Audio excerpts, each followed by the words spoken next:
single heatwave recently claimed nearly 1,000 lives in France in just 3 days. Tragically, about 89% of those who died were over the age of 63. At this very moment, millions of people are living under extreme heat alerts. Yet there's one uncomfortable truth that rarely gets talked about.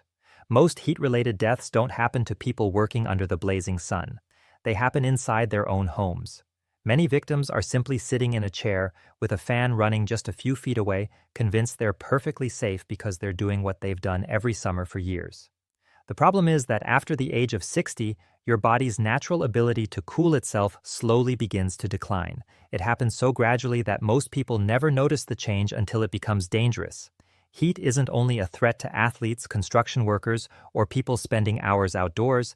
It can become a life-threatening emergency for someone quietly relaxing in their own living room. There are 5 common mistakes that can turn an ordinary hot day into a medical emergency. The surprising part is that some of these mistakes actually feel like the right thing to do. But making just one of them at the wrong time can lead to dehydration, heat exhaustion, or even heat stroke. By the end of this video, you'll know exactly what those 5 mistakes are, why they're so dangerous, and the simple changes you can make today to protect yourself and your loved ones. Staying safe during extreme heat is only one piece of healthy aging. The small choices you make every day often determine whether you remain active, independent, and energetic well into your later years. To understand why these mistakes are so dangerous, you first need to understand how your body normally keeps itself cool. Your body has an amazing built-in cooling system. Whenever your temperature begins to rise, 2 important things happen automatically. Blood is redirected toward the surface of your skin so excess heat can escape into the surrounding air. At the same time, your sweat glands begin producing sweat. As that sweat evaporates, it carries heat away from your body, helping lower your core temperature. For most of your life, this process works so efficiently that you barely notice it. But as we grow older, that cooling system slowly becomes less effective. After the age of 60, many people produce less sweat, and sweating often starts later than it used to. At the same time, both the feeling of thirst and the ability to sense overheating become weaker, making it much harder to realize when your body is struggling.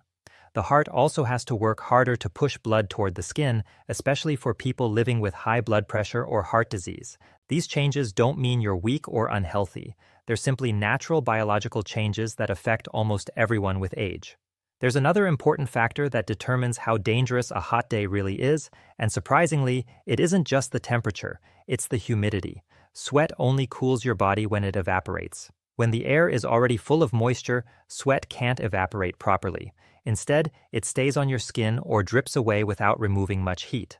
That's why a 90-degree day in a dry climate feels completely different from a 90-degree day in a humid environment. This is exactly why weather forecasts often mention the heat index. The heat index combines temperature and humidity to show how hot conditions actually feel to your body, making it a much more useful number than temperature alone. Before every heat wave, check the heat index instead of focusing only on the temperature. If your phone offers local heat alerts, make sure they're turned on so dangerous conditions never catch you by surprise. As you listen to the rest of this video, keep asking yourself one simple question. Is this helping my body get rid of heat, or is it making my cooling system work even harder? Let's begin with the first and perhaps the most common mistake. Many people believe that a fan alone is enough to keep them safe. It seems like common sense. The moving air feels refreshing, your skin feels cooler, and it gives the impression that your body is staying comfortable. During mild weather, that's often true because a fan helps sweat evaporate faster, allowing your body to cool itself naturally. However, once indoor temperatures climb into the mid to high 90s, everything changes. Instead of helping remove heat, the fan may begin blowing air that's actually hotter than your skin. Rather than cooling your body, it can make it even harder for your body to release heat. The most dangerous part is that the moving air still feels comfortable. It creates a false sense of relief while your core body temperature continues rising without you realizing it. That's why depending only on a fan during extreme heat can become a serious mistake. When temperatures become dangerously high, air conditioning remains one of the most effective ways to prevent heat-related illness. Even spending a few hours in an air-conditioned environment can significantly lower your body's heat load. If your home doesn't have air conditioning, consider spending time at a public cooling center, a library, a shopping mall, a community center, or with friends or family until the hottest hours have passed. If you're using a fan, make it more effective by lightly wetting your skin with cool water, placing a damp towel around your neck, or taking a cool shower. The moisture evaporates much more efficiently, allowing the fan to remove heat instead of simply blowing warm air. Wearing loose-fitting, lightweight, light-colored clothing also helps your body cool itself by allowing sweat to evaporate more easily. Now let's move on to the second mistake, one that quietly increases your risk without most people ever realizing it. The second mistake is overlooking the medications you take every day. For many adults over the age of 60, taking one or more prescription medications has become part of a normal daily routine. These medicines are important and often life-saving. They help control blood pressure, protect the heart, reduce swelling, manage allergies, improve sleep, or treat bladder problems. The problem isn't the medication itself. The problem is that many of these medicines can make it much harder for your body to cope with extreme heat. Most people never receive a warning about this. They simply continue taking their medications exactly as prescribed, unaware that a heat wave changes the way their body responds.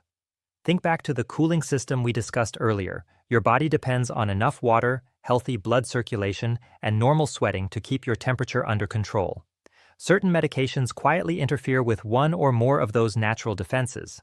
One of the most common examples is diuretics, often called water pills. Millions of people take these medications every morning to control high blood pressure or reduce swelling in the legs and feet. These medicines work by helping your body remove extra fluid through urine. Under normal conditions, that's exactly what they're supposed to do. But during very hot weather, your body is already losing water through sweat. When both of these happen at the same time, dehydration can develop much faster than you expect. Even more concerning is that many older adults don't feel especially thirsty while this is happening. They may believe everything is fine until dizziness, weakness, or confusion suddenly appear. Another common group of medications includes beta blockers. These medications protect the heart and are extremely effective for treating high blood pressure, irregular heart rhythms, and heart disease. They save lives every day. However, beta blockers can also reduce your body's ability to increase blood flow toward the skin during hot weather. Since sending warm blood to the skin is one of your body's main cooling methods, this response may become less effective. Some people taking beta blockers may also sweat less than they normally would. Again, the medicine isn't dangerous by itself. It simply means your body has fewer tools available to stay cool when temperatures rise. Then, there are medications known as anticholinergics. The name sounds complicated, but these medicines are surprisingly common. They can be found in certain bladder medications, some antidepressants, several sleep aids, motion sickness medicines, and even a number of over-the-counter allergy products. Many of these medications reduce sweating. That may not sound important until you remember that sweat is your body's natural air conditioning system. If your body cannot produce enough sweat, it becomes much harder to release heat. As your internal temperature rises, your risk of heat exhaustion and heat stroke also increases. This doesn't mean you should panic if you're taking one of these medicines. In fact, here's one of the most important points in this entire discussion. Never stop taking a prescribed medication simply because the weather is hot. Stopping blood pressure medication, heart medication, or any other prescription without medical advice can create a much greater emergency than the heat itself. Instead, awareness is your greatest protection. Knowing that your medications increase your sensitivity to heat allows you to prepare before problems develop. If you take one or more of these medicines, plan to drink fluids more consistently, avoid outdoor activities during the hottest hours, stay in cooler environments whenever possible, and pay closer attention to any warning signs your body may give you. Before the next heat wave arrives, consider having a short conversation with your healthcare provider or pharmacist. Ask a simple question. Do any of my medications make it harder for me to handle hot weather? Many people are surprised by the answer. Sometimes your healthcare provider may recommend changing the time you take a medication during periods of extreme heat, while in other situations, no changes are necessary at all. The important thing is that those decisions should always be made with professional guidance, never by guessing on your own. Another mistake many people make is assuming that because they've handled hot summers their entire life, they'll continue handling them exactly the same way. Unfortunately, the body doesn't work that way. Every decade brings small changes that often go unnoticed until challenging conditions reveal them. Someone who spent years gardening under the summer sun may suddenly discover that they tire much faster than they used to. Someone who never needed air conditioning before may now become dangerously overheated inside the same house they've lived in for decades. These aren't signs of weakness. They're simply reminders that the body changes with age, and adapting to those changes is one of the smartest things you can do. Now let's talk about the third mistake, because this one affects nearly everyone: waiting until you feel thirsty before drinking water. For younger adults, thirst is usually a dependable signal. Your body loses water, your brain notices the change, you become thirsty, you drink, problem solved, but after the age of 60, that system gradually becomes less reliable. Your body may already be dehydrated before your brain sends a strong thirst signal. That means you can lose a surprising amount of fluid without realizing anything is wrong. Meanwhile, your blood becomes more concentrated. Your heart has to work harder, your kidneys receive less blood flow, your blood pressure may begin to drop, your balance can become less steady, your muscles fatigue more quickly, even your ability to think clearly may begin to decline. Many emergency room visits during heat waves begin with something as simple as mild dehydration that slowly becomes more severe throughout the day. The person doesn't realize they're getting into trouble because nothing dramatic happens at first. They simply feel a little tired, a little weaker, a little less interested in eating. Maybe they develop a mild headache, perhaps they feel slightly dizzy when standing up. Each symptom seems small on its own. Together they signal that the body is struggling. That's why drinking only when you feel thirsty is no longer enough for many older adults. Instead, build hydration into your routine. Keep a bottle or glass of water nearby wherever you spend most of your day. Take a few sips every 20 to 30 minutes instead of waiting until you're very thirsty. Small, consistent amounts are often easier on the body than drinking large amounts all at once. One helpful habit is drinking a glass of water after waking up, another with each meal, and another between meals. That simple routine alone can prevent many cases of dehydration during hot weather. There's another easy way to monitor your hydration.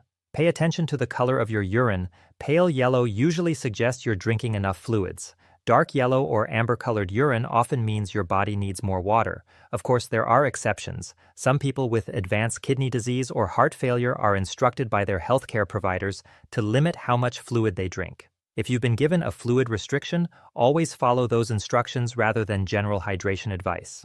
For everyone else, steady hydration remains one of the simplest and most effective ways to protect yourself during extreme heat.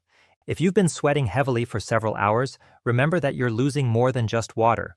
Your body is also losing important electrolytes like sodium and potassium. Replacing only water after prolonged sweating may not always be enough. Depending on your health needs, a balanced meal, foods containing natural electrolytes, or an appropriate electrolyte drink may help restore what your body has lost. One more thing catches many people off guard during summer. Alcohol and large amounts of caffeine can both contribute to fluid loss. That doesn't necessarily mean you must avoid them completely. It simply means moderation becomes much more important during periods of extreme heat.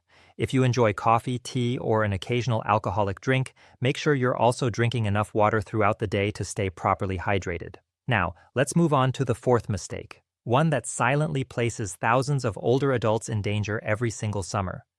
The fourth mistake is assuming your body will always tell you when you're getting too hot.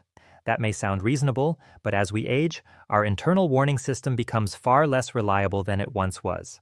Many older adults expect that if they're in danger, they'll feel extremely hot, thirsty, or uncomfortable. Unfortunately, that's not always what happens. Heat-related illness often develops slowly. You may simply notice that you're feeling more tired than usual.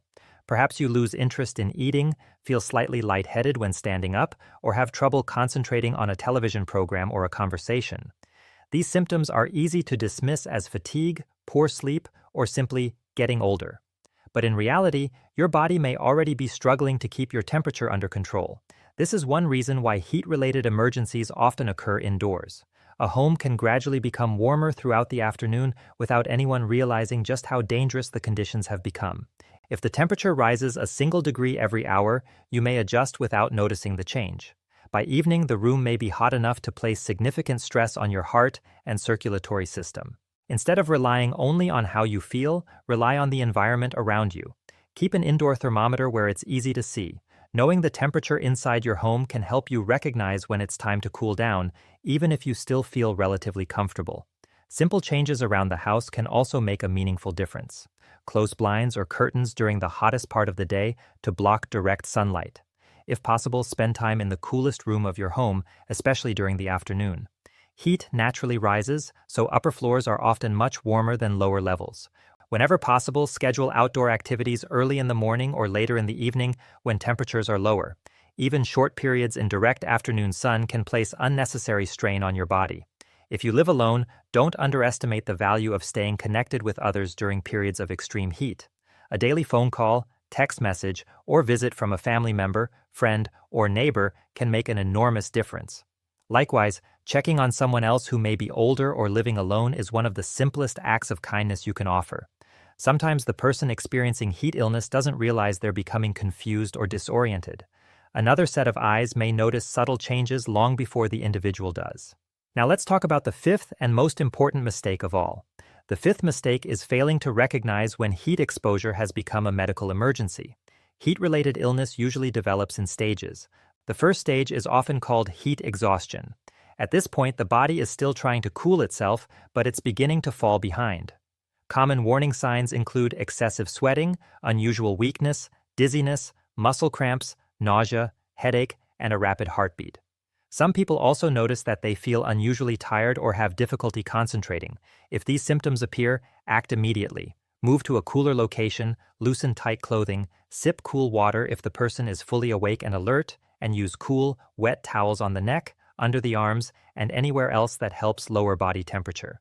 Ignoring these warning signs allows the condition to progress. If body temperature continues to rise, heat exhaustion can develop into heat stroke, one of the most serious heat-related medical emergencies.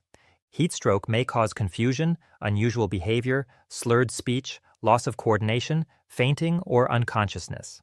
The person's skin may become very hot to the touch, and they may stop sweating altogether.